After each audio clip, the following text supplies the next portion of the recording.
Andrés, empecemos por un dato informativo que creo que en estas horas en particular se perdió de vista, que es qué pasó, dónde están con las 150 o 200 personas que fueron desalojadas el otro día.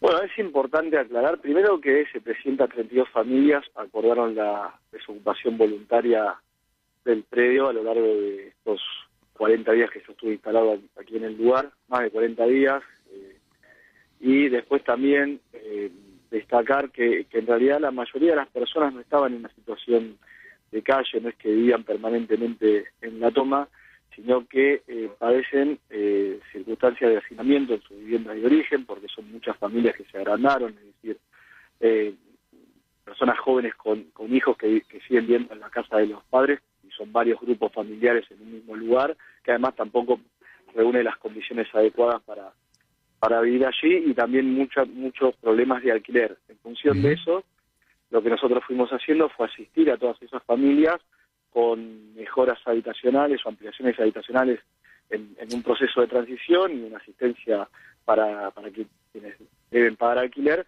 y ofrecimos un lote con servicio, digamos una resolución definitiva que tiene que ver con la adjudicación del lote con servicio, que tarda de 4 a 6 meses en gestarse. Ese es el proceso que vinimos haciendo, y lo que ofrecíamos para la gente que queda en la toma era trasladarse a 11 hectáreas que obtuvimos, que conseguimos en acuerdo con el municipio, para poder generar dispositivos transitorios hasta que estuvieran esos lotes definidos, que llevan un tiempo por las cuestiones administrativas y las cuestiones operativas. La verdad es que no hay muchas familias en situación de calle. Nosotros dispusimos 3 paradores para quienes así lo requiriesen. Pasaron del jueves hasta hoy por ahí 28 familias, todas en general eligieron ahora reubicarse en casas de familiares, y queda una sola familia en uno de los paradores. ¿Vos estás de acuerdo en que de fondo lo que primó aquí es una infamante justicia de clase? Mira, yo creo que, tengo que ser justo. Nosotros pedimos 2 prórrogas y el juez las concedió, o sea que tiempo tuvimos. Inclusive luego inclusive en la segunda prórroga el juez plantea un periodo amplio para ejecutar el desalojo, que iba del 15 de octubre al 30 de octubre, con lo cual había tiempo inclusive, y lo utilizamos para tratar de llegar a una salida consensuada hasta el 27 a la noche, que fue un poco la fecha límite. Inclusive hicimos un intento durante el 28 a la mañana por tratar de desocupar una parte del predio, pero no llegamos con los tiempos, y el fiscal decidió avanzar, con lo cual yo entiendo que hubo tiempo. Creo que centralmente aquí en Guernica había 3 componentes en el conflicto: uno que era de carácter social, por supuesto, que intervenimos de la manera que te contaba al principio; otro que tenía que ver con una cuestión más comercial delictiva, con aquellas personas que pretendían vender terrenos y que se fueron ante la presencia del Estado. Finalmente, detenete en ese segundo y después anda al tercero. Los comercial delictivos, ¿quiénes eran? Bueno, son, personajes que existen en el conurbano, y que obviamente hay una especie de negocio armado alrededor de la venta de terreno, y aquí pasó, porque mucha gente de buena fe pagó 50.000 pesos por un terreno, imagínate que vendiendo muchos terrenos, los números que significan eso, en un nivel, no estamos hablando de mafias muy estructuradas, sino, digamos, sectores vinculados a la delincuencia de poca monta, ¿no? Pero eso existió, por supuesto. ¿Y eso a esos no se los puede identificar? Mira, hubo 2 detenidos en el proceso, y por supuesto que intervino, eso le corresponde al fiscal. Todas las denuncias en ese aspecto se le acercaron a él. Pero ellos, cuando nosotros intervenimos, cuando nosotros nos hicimos presentes hace 40 días y quedó claro que no iba a haber una salida, que no había posibilidad de comercializar de manera ilegal las tierras, ellos fueron los primeros que se fueron, digamos, o los que empezaron a irse. Finalmente, el último punto tiene que ver con la parte política, y ahí sí yo creo y inscribo la situación de Guernica en una operación, una mega operación, digamos, podríamos decir, que existe en la Argentina, los efectos de desestabilizar tanto al gobierno nacional como al provincial, y que son los que no aceptaron ninguna de todas las alternativas y los que dilapidaron todo el tiempo de prórroga que la justicia nos dio, porque no es que esto fue de un día para el otro, no fue el jueves el conflicto de Guernica, es un conflicto largo, donde las primeras mesas de diálogo las establecimos en el mes de agosto, y donde yo me hice presente en el distrito, por indicación del gobernador obviamente, porque entendíamos que el conflicto tenía una dimensión y una complejidad que excedía lo social. Por las dudas, para que no se entienda mal, vos hablás de una mega operación a la que se subió el Partido Obrero concretamente. La verdad que sí, porque ahí nosotros fuimos hablando todo. La dirigencia de la toma estaba compuesta por 8 organizaciones. 8 organizaciones y un grupo de delegados y delegadas. Yo me reunía aproximadamente con 25 personas, no tenía un interlocutor unificado, y tuve muchísimas reuniones, casi te diría, día por medio. Hubo momentos que se obturaba el diálogo, porque ellos no querían reunirse, pero después en general, prácticamente día por medio, o todos los días estábamos en contacto permanente. El Polo Obrero siempre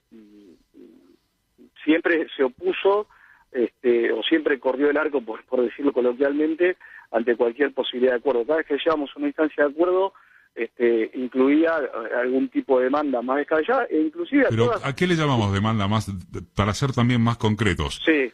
¿De qué manera concreta te corría el arco el Polo Obrero? Por ejemplo, inclusive hasta el último momento discutían las características hasta el detalle de los dispositivos transitorios a los cuales teníamos pensado trasladar a las familias, pero más allá de eso, el eje central con el cual complejizaban siempre la negociación era incluir gente que no estaba en la toma. Es decir, por ejemplo, en el último relevamiento que hicimos nosotros entre el 19 y el 21 de octubre, con consenso de las organizaciones, aparecieron 796 personas que nunca estuvieron, que no estaban en el censo original, y que de esas 796, solo 150 tenían domicilio en Presidente Perón en Guernica. A pesar de eso, nosotros las incluimos en la propuesta final que hicimos, en el acta final que no pudimos firmar el día martes pasado. ¿Incluyeron a las casi 800 personas que no estaban? Sí. Las incluimos en el marco del plan de hábitat que presentó Axel el 29 de septiembre, y las contemplábamos para asignarle un lote con servicio siempre y cuando acreditara necesidad, ¿no? Obviamente. Bueno, y después de incluir a esas 800 personas, ¿cuándo se pudrió? Nosotros el martes 27 a las 20 horas teníamos acordado firmar el acta acuerdo, vino el PES para presenciar esa situación, y yo estaba en el dispositivo del Ministerio aquí en Guernica, son unas carpas, ¿no?, donde funcionamos permanentemente. Los esperé hasta las 23:30, a esa hora vino la abogada de la gremial, que nos planteó que no habían llegado a realizar las asambleas. Le imploré y les planteé, hablé con las organizaciones y le dije, si nosotros mañana, porque el compromiso justamente con el juez y fiscal era que a partir de ese acuerdo, el 28 a la mañana, se desocupaba una parte del predio, y ahí sí nosotros teníamos margen de seguir desarrollando el proceso. Hasta el 30 teníamos tiempo de seguir desarrollando el proceso de desocupación. Al día siguiente a la mañana les dije, urgente, por favor, empecemos a activar esto. Empezaron con dilaciones, que las asambleas que estaban todavía en la asamblea, y a las 14 horas el fiscal obviamente nos corrió, bueno, entendió o caracterizó que nosotros, digamos, no éramos interlocutores válidos para resolver la situación, y lamentablemente las organizaciones recién aparecieron a las 15:30 cuando se habían roto los puentes, digamos, de acuerdo o de diálogo con la justicia. Ahora, Andrés, aclarado, digamos, todo esto, sí, en lo informativo de parte del gobierno bonaerense, ahora vuelvo a lo de la justicia. ¿Me vas a decir que en medio de que estaban dialogando quedaban nada más que 100, 200 personas? ¿Me vas a decir que la justicia, fiscal y juez no podían esperar un poco más? Ya, sí, eso, bueno, no fue una definición nuestra. Por supuesto que siempre si uno hubiera tenido más tiempo siempre era mejor, pero la verdad que lo que ocurría es que todos los días, en realidad, lo que venía pasando es que prácticamente nos tomaban el pelo, te lo digo sinceramente. O sea, yo me sentí boludeado por las organizaciones, por decirlo de una palabra que... ¿Boludeado te sentiste?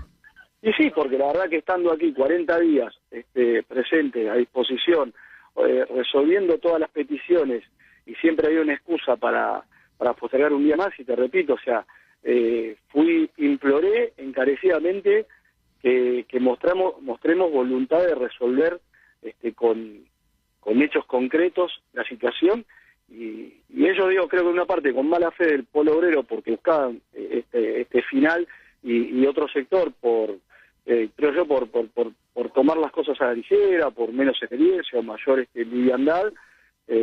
La verdad es que terminamos en una situación donde nos desgastaron como interlocutor. A mí me desgastaron como interlocutor frente a la justicia. Eso fue lo que ocurrió. Suponés, hagamos una contrafáctica, suponés que, Sí. Ponele que se pudiera volver para atrás, obvio. Sí. ¿Se podría haber hecho algo por parte del gobierno bonaerense, digo, en las negociaciones, que no hicieron? Que yo creo que, mira, ofrecimos todo y más. ¿Sí? Hasta fuimos cuestionados. Nosotros empezamos esta semana siendo cuestionados porque teóricamente beneficiamos o fomentábamos las usurpaciones. O sea, de un día pasamos a ser los fomentadores de las usurpaciones, al otro día a ser los desalojadores, como si no hubiera habido un proceso de búsqueda de acuerdo extensísimo y sin precedentes, porque vamos a decir la verdad, yo no recuerdo que no solo en mi caso, sino que un pedazo del gobierno provincial, porque acá intervinieron 6 ministerios en el proceso que me tocó coordinar por indicación del gobernador, pero un pedazo del gobierno provincial se instaló durante 40 días en este lugar a resolver el problema. Había una intencionalidad y una estrategia que, te repito, que uno no puede dejar de asociarla a lo que viene ocurriendo en los últimos meses en el país y a movimientos que viene haciendo un sector del poder económico. En parte podés considerarla respondida, pero de todos modos, ¿qué sentís o cómo te sentís frente a la acusación de represores? Bueno, por supuesto que a uno eso no le gusta desde ya, pero también sabemos que se actuó con absoluta responsabilidad, tanto en los momentos previos de este extensísimo proceso de negociación, así como también en el mismo procedimiento al cual nunca quisimos llegar, pero yo quiero destacar que del operativo desalojo surgen 20 heridos leves, de los cuales 14 son miembros de la Fuerza de Seguridad y 6 son personas que estaban en la toma, y después hubo 36 detenidos que fueron liberados en el correr de las mismas horas, de los cuales solamente 3 eran parte de la toma y las otras personas no eran ajenas a la toma y al distrito Presidente Perón, inclusive algunas a la provincia de Buenos Aires. Creo que se actuó con suma responsabilidad en una situación, por supuesto, donde, como te decía, fuimos hackeados por derecha y por izquierda. ¿Cómo sigue la situación de la gente que fue desalojada? Como te decía, en general las familias no vivían no dormían en el predio mayoritariamente, sino que lo que hacen es cuidar el terreno durante el día y duermen en su vivienda de origen. Nosotros, por supuesto, estamos trabajando con las 732 personas que firmaron y desocuparon el lugar los días previos, pero también estamos planteando un acta de acuerdo alternativa para muchas familias, con las cuales estuve hablando entre el jueves, ayer y hoy lo voy a seguir haciendo. Nos manifestaron que las organizaciones nunca le trasladaron la propuesta al Estado, porque acá también quiero ser muy enfático en una cosa.